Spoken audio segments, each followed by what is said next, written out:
morning, everybody, and thank you for joining us today. My name is Robin Ayub. I'm the founder and the host of the Localization Fireside Chat. So, welcome to another episode. Welcome to another interesting conversation. And today, my guest is Rodrigo Corradi.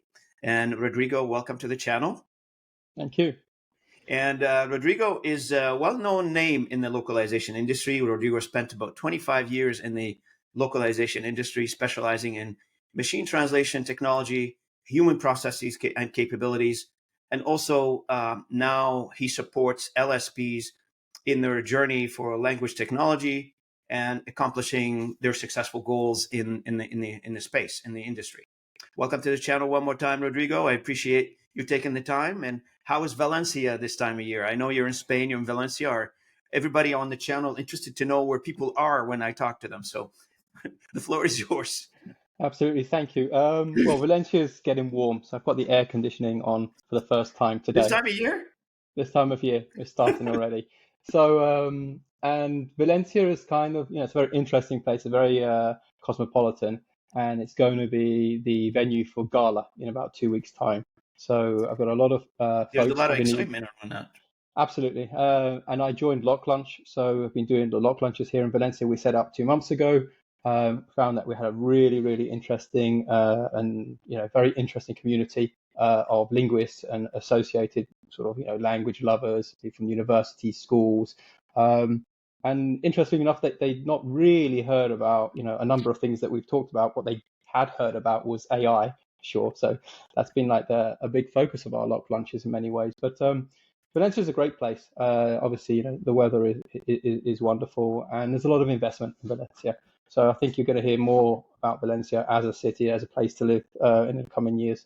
For me, it was a bit of a lucky dip when I left Chile, but absolutely great place to start. I tell you, like my family and I spent some time last October in Spain, and we really enjoy the country, enjoy visiting.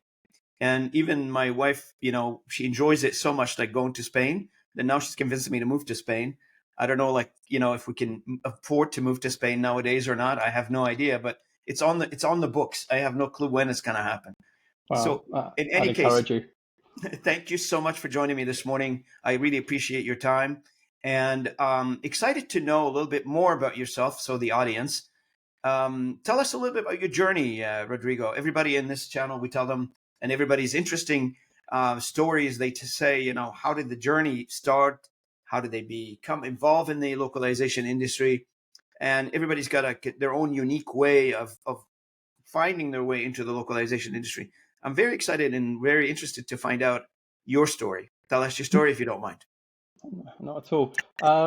It's, I think like many of us, it's slightly accidental. I wouldn't say it was a purposeful decision to kind of join the localization industry. What I think is purposeful is the fact that I've stayed in the industry. Like a lot of my colleagues and associates within the industry, once you're into it, you really get into it. It's very difficult to leave because at the heart of it, I think, is language. It's the way we communicate in all its forms. And I think once you start to get into the idea that you're actually enabling something that's actually fundamental to the human race, you kind of buy into it, especially as a translator or a project manager. The conversations and the outcomes that you're having are literally global. And then I think a number of things happened to me. I mean, I started working as a project manager, really in the commercial arm. At some point, I saw a job ad within the company to do machine translation. At that time, it was rules-based machine translation. It was very, by today's standards, very clumsy. And many people really didn't necessarily have much belief in it. So it was something that most people would laugh and sneer about. Then we got statistical machine translation. Then we got neural machine translation. And now we're in a completely kind of AI paradigm, which incidentally is like 70 years pretty much to the year, right? So in 1954, you've got sort of, AI starting in terms of, sort of Georgetown experiments. And now we're 70 years on, we're suddenly seeing like AI research, and linguists and language lovers and language experts are now at the forefront of something really global again. And I think, it was a good decision to stay on. So that's kind of my journey, but it was definitely accidental at the beginning. What I studied at university, for instance, was literature. What I like about literature is the plot. I like the structure. I like the interconnection between things. I like the fact that there's a narrative. Um, and somehow all of that seemed to fall into place when I started to work as a kind of AI strategist or consultant. It's putting Hmm. things together. It's working out where things fit. It's working out, the connection between the things, and then Hmm. kind of like somehow articulating that um, into a process and an offering. And people, um, that's pretty much backed up by a lot of people. When you work in localization, you're working with engineers, DTPers, translators. There's Hmm. a whole host of characters in this plot. Absolutely. And funny you mentioned like you came to the industry by accident. And I've this is our episode number 61. So I've talked to many people on this channel, and I was able to put them in two categories in terms of how they managed to get into the business or to the industry. In two categories: one is accidental, and the other one is on purpose. Until two episodes previous to this one, somebody says, "What about accidentally on purpose?" So it's all and you validated quite a bit. Now, quite a number of people in our industry, they came to the industry in an accidental manner, and they found it intriguing. They found it exciting. They found it fulfills their challenge desire to challenge themselves and try to always explore brand new things or brand new ways. And they stuck around. They made a business out of it. They made a career out of it. And very timely now to be speaking to you on on in this day and age where we are going through a huge transformation in our industry on a variety of things. I want to talk to you about a variety of things when it comes to AI, but one of the things that pops to my mind as I continuously discuss AI on a day-to-day basis with various people is that, and I like your opinion on this. Are we at a point where we have a gap between what the technology is doing and capable of doing, and what are we understanding technology can do and what is capable of doing? Is there, or are we on the same level as an industry? Are we understanding this capability where it can take us, or are we getting there but we're not there yet, and we still believe that is just another, you mentioned earlier, there's just another technology, it will come, it will go, and there's a new technology that will come in. Yeah. What's your read on this? My read on it is there is a gap. I mean, I think LSPs have been particularly quick at making sure and reassuring their customers that they can take on board this new paradigm. The reality is that it will take a bit more time. As you scratch underneath the surface, there's probably a lot of work to do. So one of the key areas that I've kind of worked in, especially in the last 5 to 6 years, is a skills gap. It's like essentially, we want to offer these solutions, but we need to be underpinned by human talent. And I think that we're at the point now where we can see a lot of possibilities, but there are going to be new offerings, and all those new offerings need to be underpinned by real capabilities. And at the moment, I think we're working that out. With those capabilities, you have to establish best practices, you have to have standards. Customers need to really understand what they're getting when they get involved. So I think there's a misalignment. But when you think about it, there is always going to be a misalignment. Technology comes in, and then you need the kind of creative powers in order to think out how we're going to use this, how we're going to commercialize and monetize this. And if you look at the localization industry, it's a relatively, I guess, young industry in many ways. I mean, it's been around since like probably the 1990s. It's probably CAT tools that emerged mid 80s. Then you get TMSs, then you get MT. You get MT 70 years ago, but you get MT kind of in our century, and then you get large language models.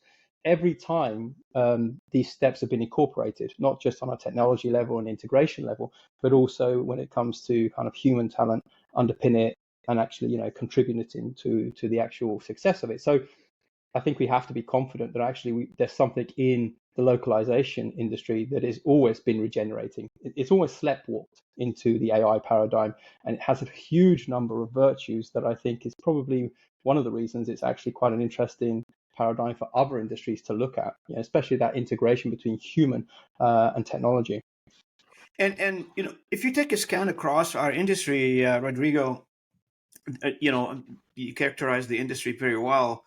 The profession itself has been around like for thousands of years. Thousands of years ago, people needed people to translate for, right? And the technology aspect of it, you're absolutely correct. It started like in the 90s. You're relatively young on the tools, and the need for tools came in around that whole internet that drove connectivity, and people are in different parts of the world, wants to know what's going on in different parts of the world or wants to communicate. Therefore, you have a lot more content now, and the human mind or the human capabilities, resources, etc., don't have enough of them to translate the amount of content that's coming at us. So it drove innovation. It drove, I need tools. I need calculators to an accountant, basically, so I can do the math quickly. I can translate quickly. So I got to get more technological advancement in this. So because of our industry and the age of the industry, I feel like from a resource perspective, we have an aging resources in our industry that is ready to exit the business. We've got very few resources that are coming in, and I'm taking a scan across the globe entire. How many linguistic degrees are people coming out with, and either they stick in the industry or they don't stick in the industry. That's irrelevant, but very few number of graduates coming out of university saying, "I want to become a translator." So that transformation from a technological perspective, given the demographic of our resources, some people are going to be acceptant of this. Some people, because they're young, they're used to technology, they're used to handling technology. Some people probably won't be able to handle it. What's your advice on this scenario that we have? There's a couple of interesting things. One which I definitely wanted to touch upon, which I think is kind of leadership. We've had a huge, very significant leadership over the last 25 years or so, and there is a leadership that's now, as you say, exiting, and that needs to be replaced. And I think the one thing that, as you say rightly, translation has been around for a long time, but translation is a task to some degree, and localization has taken that task and that profession and turned it into something which is industrial, yeah, and so something that's commercial. So there has been a lot of what I would say is creative insight into how to take tools and talent and kind of say, well, okay, we can have an offering, we can monetize this. And I think that there'll be a new generation which come up with probably see large language models, see Gen I, and say, actually, there's now another way in which we can monetize this, or we can become useful to the global economy. It's because of the skill sets. I mean, very thorough skill sets that we have. Translation requires a lot of tools. Essentially, if you scratch underneath the offerings, you get human talent, and human talent is gathering data, harvesting data through TMSs and CAT tools. They're channeling data. They're creating sequences of the best data to use in form of TMs. All of this is going to be absolutely valuable going forward in terms of labeling. Then there's a whole part where we've been building, AI models.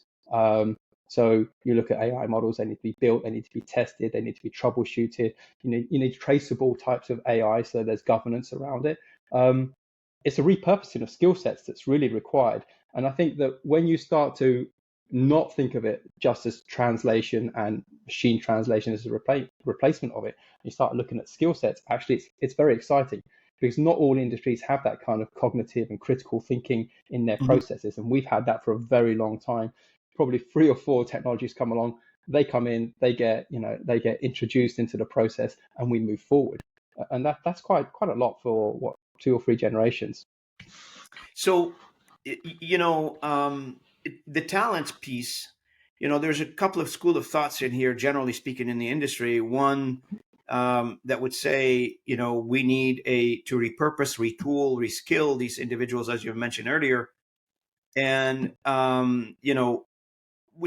the existential question that always comes up: is this the end of the localization industry? It doesn't matter. Like, if we're trying to reskill, retool right now, is this like a stopgap measure to slow or the inevitable, or which is technology taking over our profession, our industry, or we'll be forever in a hybrid mode, human and technology coexisting? I think it's likely to be the latter. I think that we have in localization, and I might be wrong on this, but I do believe that we've built up huge amounts of trust in the relationships we have with large global organizations. We have, in many ways, been able to proactively and seamlessly go and make sure that the content barrier, the language barrier, is not an issue, and that was done very proactively. And I think that as an industry, those skill sets, that kind of vision has always been there. So I think that as you move to a different paradigm, you still got to think about, is an industry got the talent? Do they have the kind of energy about them to go and do the new tasks that need to be done? So I don't think localization will be potentially recognizable as it was, maybe, 10 or 15 years ago. But if you go back another 20 years, it wasn't recognizable again. It's definitely going to have to transform. It will definitely need to have new offerings. There will be AI, there's going to be more technology. Humans will be targeted towards the areas where they're needed most. But all of that is, I guess, the question that quite often I've posed to a number of my colleagues. It's like, who's taking care of that repurposing? So we have to look at where we are today. We have to look at the offerings and the capabilities we have and how we, I guess, provide services to other companies, and try to kind of envisage or anticipate where they're going to be, their roadmaps in 5 years' time, and start to align with that. And we need to look at what that gap is. We need to look at how much that gap is, and we need to possibly think outside of our own organizations to go and do that repurposing. One of the key things are universities. Universities probably have already been trying to close the gap with technology, introducing maybe from translation studies to translation industry studies, where they're using much more CAT tools, much more AI. And probably we're going to need the help of some of the institutes that regulate translation. I mean, you have to be a translator, sometimes you need to be certified, etc. And so maybe there's going to have to be new offerings that are somehow validated and certified in order to have standards. And I think all of that movement, those partnerships with universities and institutes, will just give us a bigger voice and a more credible voice. But it's definitely going to be some work, because we've been very self-reliant for a number of years. We may need to reach out and have cross alliances with others in order to survive in the way, and we are going to survive, but we're going to survive in the way which we find more beneficial. There are, you bring up a very good question, topic, because I've been thinking about this for a while. And actually, yesterday I was having a conversation about it. Is that every time I turn around, I hear there's so many quality standards being thrown around, specifically on the ISO side of things. So, and that those standards are aimed to control quality within the process that you have from a localization perspective. And a lot of companies, they put that on their website, they advertise it everywhere in their marketing material, etc. Nothing wrong with that. You want to make sure that you have a quality process that is validated. But with the advancement of technology, I feel like there's a bit of a disconnect. Like, you've got AI doing its thing on the side here, and changing the world as we know it, and the standards are not really catching up to it. So there's another gap to be identified. And if I know anything about standards, it takes a long time to put a standard together. You got to get your committees to agree, technical committees, etc., to agree on what we want to do and how we're going to do it. And there's a catch-up game here. Absolutely, there's a catch-up game all over, and I think that's kind of what, in many ways, when we have these discussions, whether yourself and your colleagues, or I have my discussions with everybody else, I'm constantly telling people, what, the gap is huge. It's much bigger than we believe, and therefore it's incumbent on everybody to start to have that conversation. And one of the things is, in organizations, and large organizations such as LSPs, and some are huge, they need to start to have an auditing. They need to have a company discourse around it. They need to have a discussion around where they're going, and be transparent. In that transparency, they're going to find some of the answers. But every part of the localization community, and obviously elsewhere outside the localization community, needs to have that discussion around where we're going and what we're going to need. And I guess, to your point, where you're saying, for instance, around standards, I mean, recently here in Europe, we had the EU AI Act. There are more AI acts following across the globe. Some of these are really perhaps geared towards privacy and data, and really the relationships between some of the large, I guess, organizations such as the EU and the kind of huge AI companies. But beyond that, there's going to have to be a discussion about how it gets deployed. And it's in the deployment. So I think that from our perspective, from localization perspective, what you're looking at is, we may not be front and center of some of those discussions. I mean, there'll be large organizations that go to the large consulting houses, and they will talk about strategy, etc. But our place at the table will definitely come when it comes to deployment. For all the things that we said already in this conversation, we're very, very good at process. We're very good implementing technology and getting humans to work with the technology. We've had a huge amount of practice in that.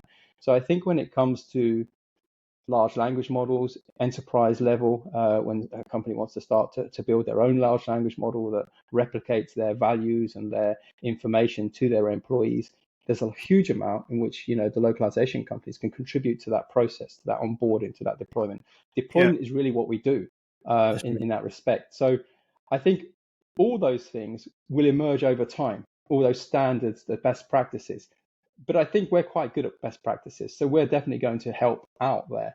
But there's probably a larger conversation, in other institutions and governments that it's probably going to have to take place first. At the moment, it does feel a little bit, dare I say it, like the Wild West when it comes to kind of, trying to have AI governance. I think people really don't quite have all the tools at their disposal to say that they have that yet, and that's a problem that we're going to have to solve over the next few years. No, we spoke a little bit about a human involvement in the technology, and as a trainer at this point, I'm assuming that we're all becoming more of a large living lab for for the technology data centers, which is run AI based. So the question, this came out yesterday or a couple of days ago, I can't remember when. Just recently came out that Google Translate stopped to take human input. I'm not sure if you've heard of it. If it's brand new to you, I'll let you take a look at it. But one of the things that it's rattling through my brain, if are we saying, or Google saying, not me, that we've reached a maturity level in our technology that we don't need human. That's assumption number one, and assumption number two. I guess I run a podcast. I'm allowed to assume a little bit. So the assumption number two would be saying, you know what? You guys are driving me crazy with all your input. We got to draw the line somewhere, and good is good enough. Let's move on.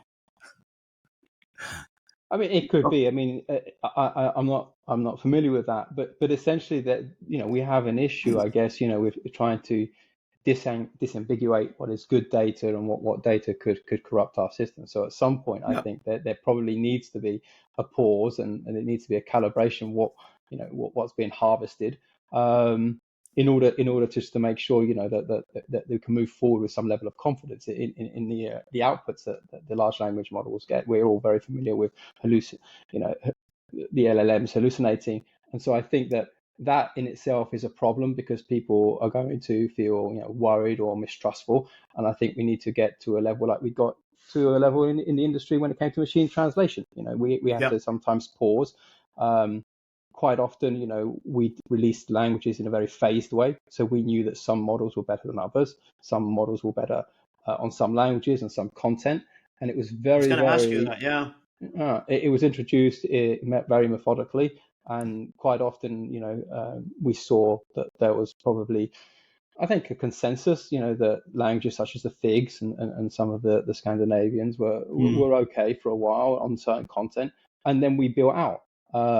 And not every community of linguists was the same as well. We had to be more sensitive to some communities where the MT wasn't quite as good. That's So right. it clearly doesn't happen all at once. And I think that just the strategy around doing that progressively probably helped the fact that machine translation already had probably a difficult reputation. If we'd released everything all at once, it would have just worsened the situation. So a pause was needed, and that pause probably took place somewhere between SMT and NMT. By the time NMT came around, I think we'd gained confidence and traction, but it didn't happen, like overnight for everybody. There were some people that really had to play catch up towards the end. That's right. And interesting. You bring up a good point, which I wanted to ask you is like not all AI solution are created equal, specifically when it comes to languages.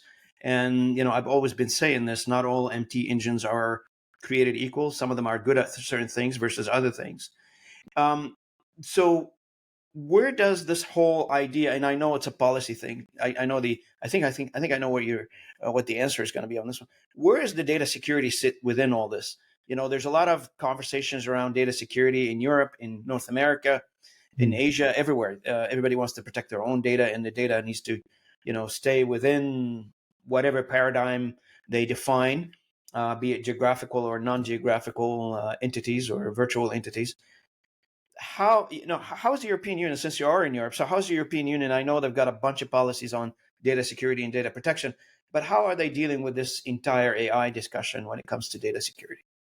With a lot of caution. I think that the key here has been to, there's a lot of, maybe a year and a half ago when this all came out, there was a lot of customers that people were working with, we were working with, that said, absolutely, our data needs to be protected. Do not use our data for anything at all. In fact, if there's any idea, we need to be, consulted completely. So there Hmm. were red lines drawn up pretty quickly by customers straight away.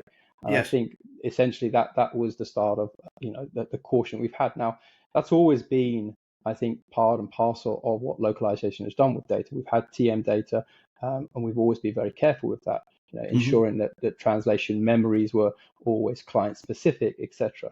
So I think that in terms of security, that's going to continue. I can't imagine that can change very much. But in terms of like what I would say in terms of the going forward, um, it's getting to the point where I think that there may be potential for, we've seen this not many times, but some companies will get together and say, actually, Yeah. we don't mind sharing if it's for the greater good. This collaboration may take place because I think that um, in the end, what we're going to see with AI is that it becomes pretty ubiquitous, and it's going to be just part of the fabric that we work with. And as it gets more competitive, people will have to kind of figure out, what, how they're going to power their large language models. Not every, you were saying, there's not everything is equal. Well, not everyone has equal amounts of data. It was one of the issues that we had True. when we were creating machine translation, that some companies would come to us and they didn't have enough data to or TM to actually create a model, and so we Mm. had to find ways in order to help them create data, create Yeah. TMs, and that might be another huge, offering that perhaps the localization industry can help with. So, not all data is equal, not all content is equal as well. So I True. think we're definitely going to be, at the moment, everyone is very, very, concerned about it. But as we go forward, maybe there'll be more pragmatism. So, Rodrigo, like based on your expertise and the and I know you're involved in many in many situation where you consult on this stuff. Have you run across a situation where the solution required to be on premises, meaning on site? So, if I was looking for a an AI solution, I don't want to go to the cloud where everybody else has Mm. mishmashed all their data together. I want to have my own solution. Have you been involved in this, and what's there's a pros and cons to that, or what's Yeah, your opinion? I mean, we definitely have lots of, we've had in the past where I've worked, we definitely have lots of on-premise solutions. I think a lot of them are because of government and financial institutions. It brings about its own benefits quite clearly in terms of, the regulation which they work under. And it also brings some challenges because, quite a lot of these, and actually opportunities. So for instance, what I would tell you is that we have a lot of on-premise solutions. We see them. Um, and then they have internal translation teams and they need to be trained on those on-premise solutions. So actually it's something which is an opportunity, to be honest with you, because you get inside of that organization, you train that organization, you have to leave them do what they're going to do, but essentially you build up much more of a relationship. So it's definitely something that happens. It's actually an opportunity to perhaps be more consultative. And as we move into the AI paradigm, perhaps the language industry is going to have to be more Yeah. consultative. And that's something which, building up that reputation is key, especially around deployments. Yeah, that's right.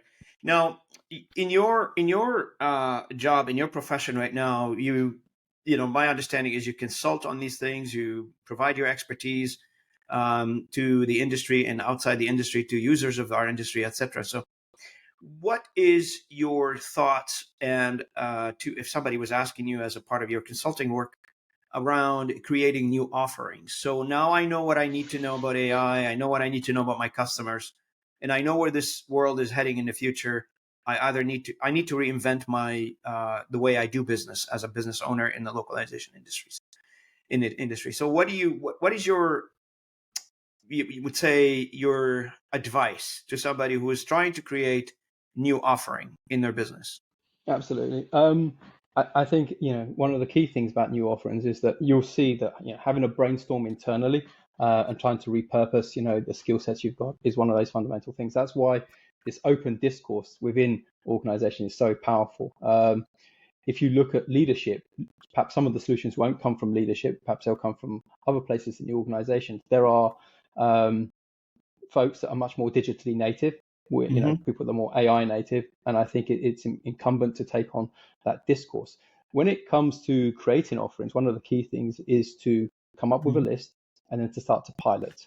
One of the things is that working out really what your capabilities are and working out maybe if there are gaps in your skill sets or gaps in your technology, and how to kind of fill those gaps is important.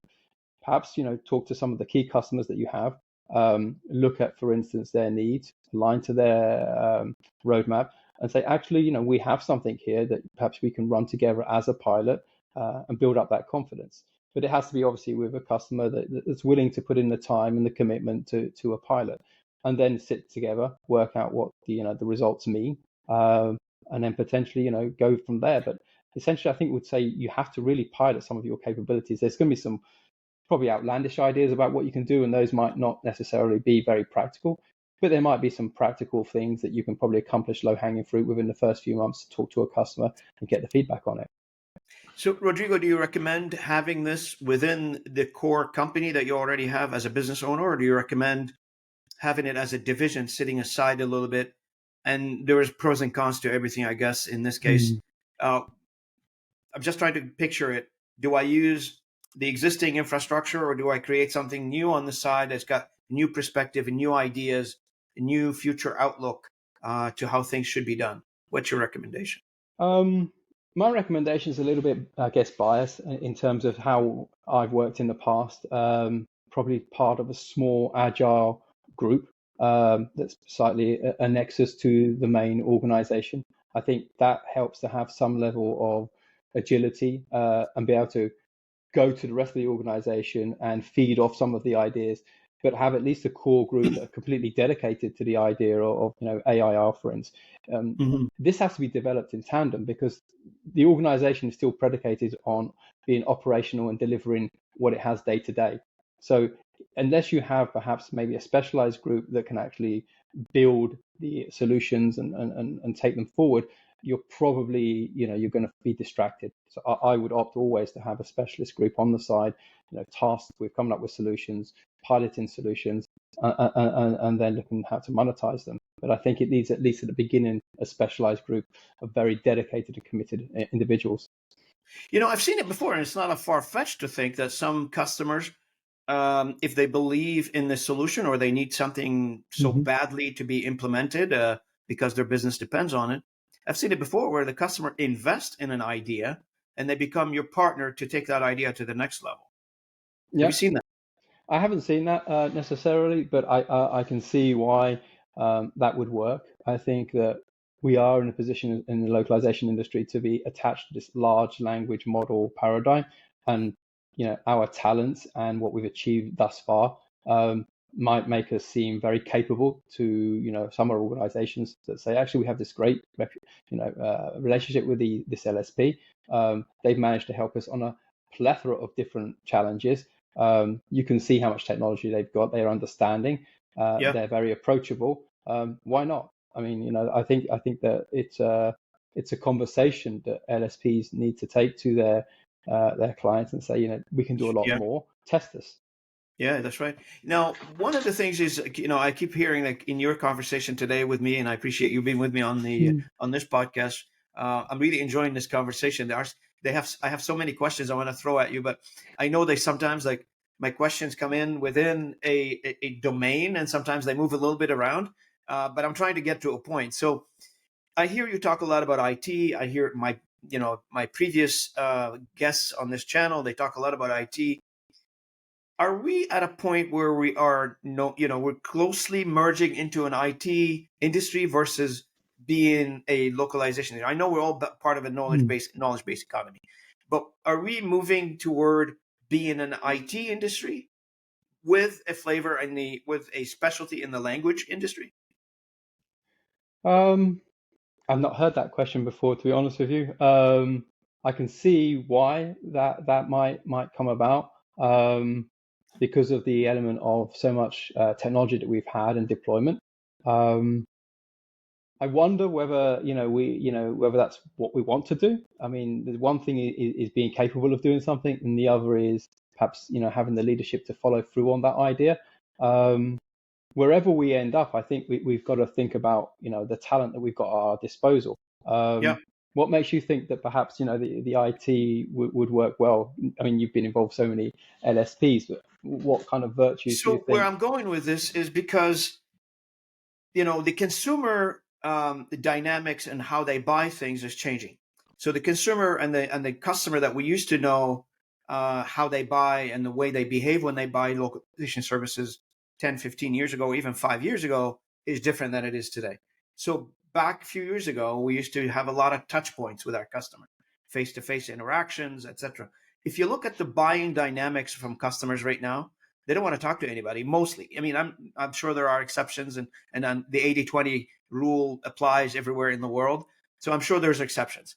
However, the new generation that they're coming to the business, not our business, any business, they're bringing, their tradition of working, tradition of how they behave with them, and they becoming our customers. So they're becoming our customer in a way they want low touch points. I want to do everything via apps.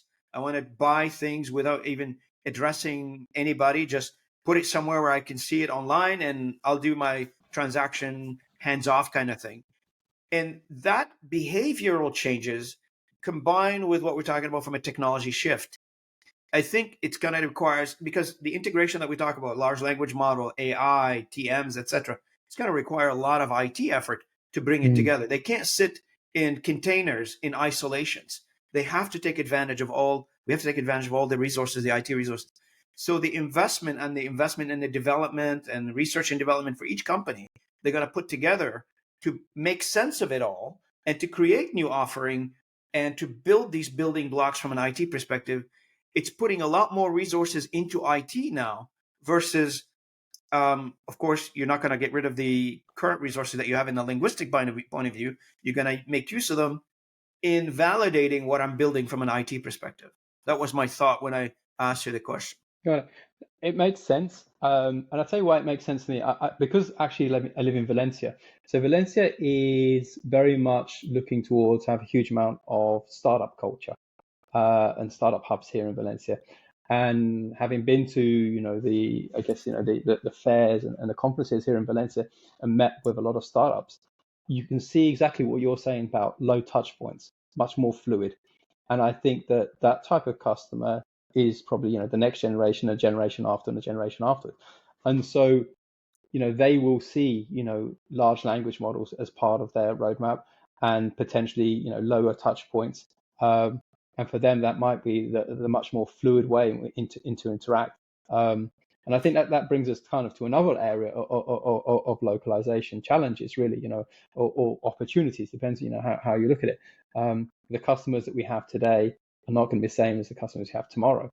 And I think if we align ourselves as an industry to innovation in startups and scale ups, we're probably going to make a lot more headway, but it's going to mean a lot of changes, just like the one that you kind of signaled there.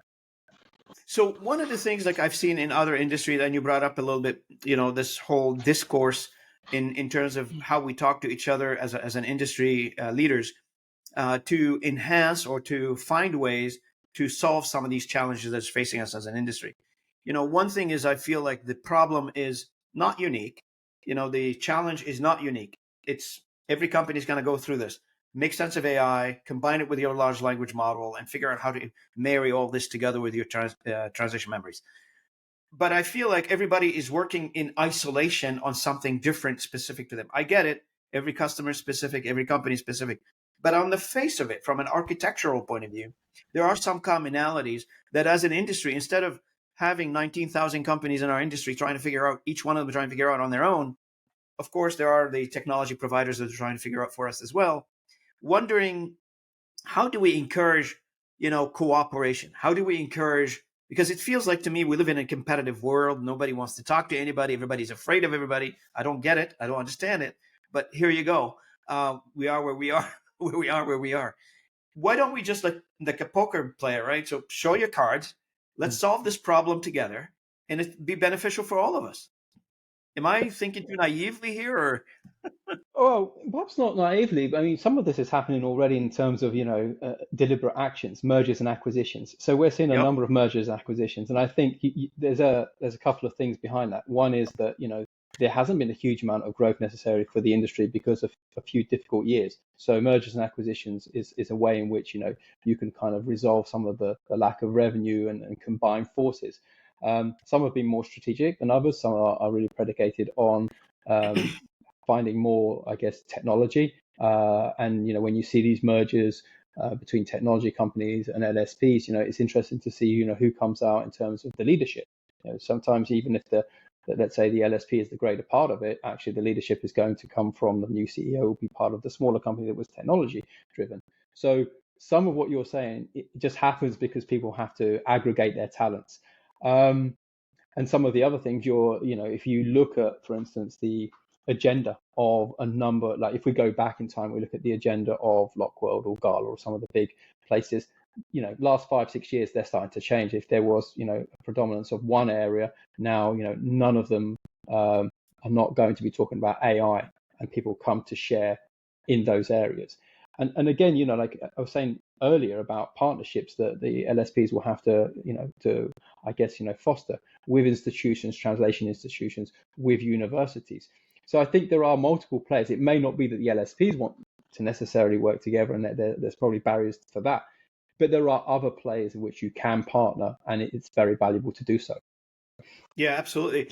Now, before I want to make sure that I leave Mm. enough room in this conversation because this conversation is so interesting, and you're such an interesting individual. I really love talking to you, Rodrigo. Um, so tell the audience about what you do and how can they get in touch with you, how can they use their expertise, because you're one of those individuals, Mm. like we want to put you up on a pedestal a little bit to make sure that everybody knows about you, everybody finds out about you, everybody uses your skills to improve their businesses. Yeah, well, I mean, my journey in the last 6 months has been interesting. So, I parted company with an organization after 20 years. There was a period where, I needed to kind of like take stock. Yep. Um, and, some of it's to do with age as well. I passed 50 last year, and that to me, Still young, man, what are you talking about? to me at the time it felt like a little bit like there was a pre-crisis, and then it really wasn't as bad as I thought. There was nothing to worry about. Actually, there's a huge amount of relief. And so I took stock for a while, and with some friends, and that are involved in the industry and some from outside the industry, I put together my LinkedIn profile. I started to write. I started to put down my thoughts, and started to kind of figure out, okay, how can I be useful? So, I think that's the thing. A lot of it is to do with mentoring as well. In the last part of what I was working on, there was a lot of mentoring that I was enjoying. And so, for now, what I'm doing is I'm working with companies. There's a variety of companies. A lot of it is really predicated on transformation. Some are LSPs, some are not LSPs, some are much in other areas really to do with, perhaps, the technology, for instance. And I go in there and I audit what they're doing, and really what they want to do is really in part change their sales playbook. So one of the things I've been doing is writing sales playbooks for organizations which have an AI frame. Hmm. Um, and I think I've actually started to work, which is great, and I'm enjoying it.